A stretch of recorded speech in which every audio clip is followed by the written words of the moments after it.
Fellow Ghanaians, good morning. It's been a week since prominent Syria presidential candidate Kofi Akpaloo was arrested by the Economic and Organized Crime Office at his home in Kumasi.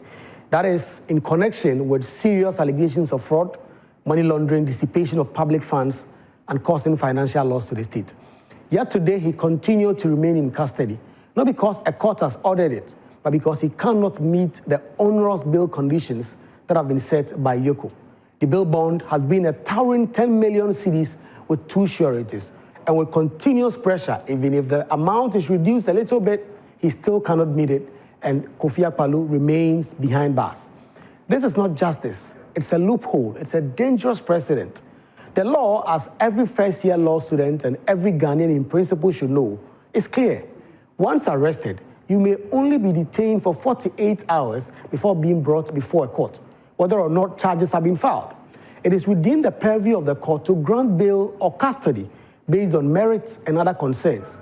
Yet what we are witnessing time and again is the state institutions are imposing their own bail terms and holding suspects until they can meet them, regardless of how unreasonable.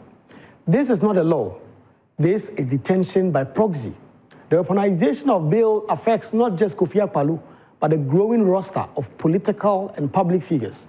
Chairman Wontumi was arrested on the same pretext and was held. Abdul Hanan, former National Buffer Stock Company, he languished in custody for so long, and now it's Kofi Akpaloo. Meanwhile, MPP's Bono Regional Chairman, Abronye, has been arrested for what they call offensive conduct likely to breach the peace and has been remanded in custody for a misdemeanor charge. Remand custody, just how harsh must bail conditions be before they come indefinite detention? Bail is not a privilege, fellow Ghanaians, it is a right. The presumption of innocence is the foundation of our justice system. And when bail becomes effectively punitive, when it becomes a tool to incapacitate political opponents or silence critics, then the rule of law itself is weakened. And it's not hard to see why this is dangerous. Today it is Kofi Akpaloo. Tomorrow it could be you or me or the opposition or a journalist, a civic leader. Because power changes hands. Today the NDC may be in government, but history teaches us that every administration fears losing power. And when they do, they will accept the same indefinite remands imposed on their opponents, attend on them. Will they accept that, the NDC? That is not democracy. That is tyranny by another name. We have to remember, fellow Ghanaians, this country is supposed to be a nation of law, not law by convenience. Detaining suspects indefinitely under the guise of bail compliance is not justice. It is vengeance. It is cruel. It's not constitutional, and it erodes trust in our institutions. We need reforms, and fast enough. Bail must be returned to its rightful role, a balance between ensuring suspects appear in court and preserving their liberty.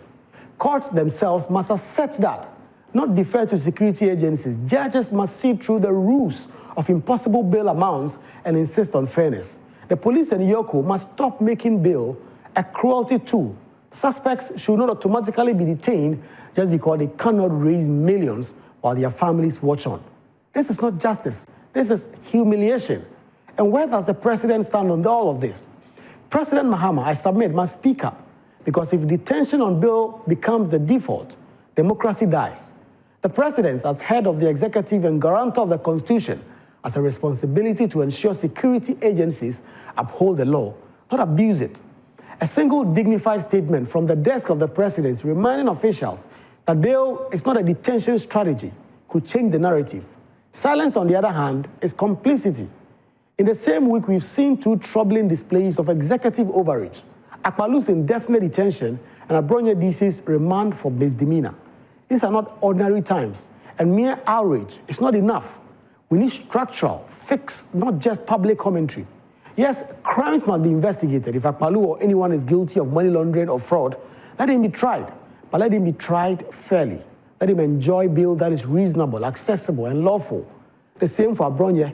Freedom, after all, is the heartbeat of democracy, and bail is one of its vital pulses. We must also ensure that bail conditions do not become wealth tests. Justice should not be for sale. A poor suspect should not rot in custody simply because he has no connections to front up millions in bail bonds. And if bail is tied to the ability to pay rather than flight risk, the system becomes a mockery. The Constitution demands equality before the law, Bail conditions must reflect circumstances, not the depth of one's pockets. We have to be clear, fellow Ghanaians, we do not take pride in seeking anyone from any side held indefinitely because they cannot meet bail conditions. If that happens to officials like Chairman Wontumi when his party is out of power, Ghanaians need to cry, and we need to demand that that ends. So let this be a call to all, to the judiciary. You must reassert your independence. And to Yoko and the police, you must respect the bill. And to politicians, support the rule of law, even when your own are affected. To civil society, we have to demand change. To citizens, you have to watch closely and let your rights not be eroded. Because in a democratic society, when the state can hold any citizen indefinitely by manipulating bail, there is no liberty left. And when the state complies with law only when it aligns with power, law becomes a weapon, not a shield. Today, fellow Ghanaians, Ghanaians must choose. Will we allow bail to be a tool for indefinite control, or will we reassert that bail's true purpose is a link between liberty and accountability? We need to stand for justice and not for the abuse of power. And as the philosopher Martin Imola once said about silence in the face of oppression, first they came for the Jews, and I did not speak out because I was not a Jew. We need to say that tomorrow we will not say that some of these things happened and we did not speak up. Because if you allow it to happen today to Kofi Akpaloo, to Abronye, what will remain to stop it from happening to you and I tomorrow? Good morning, fellow Ghanaians.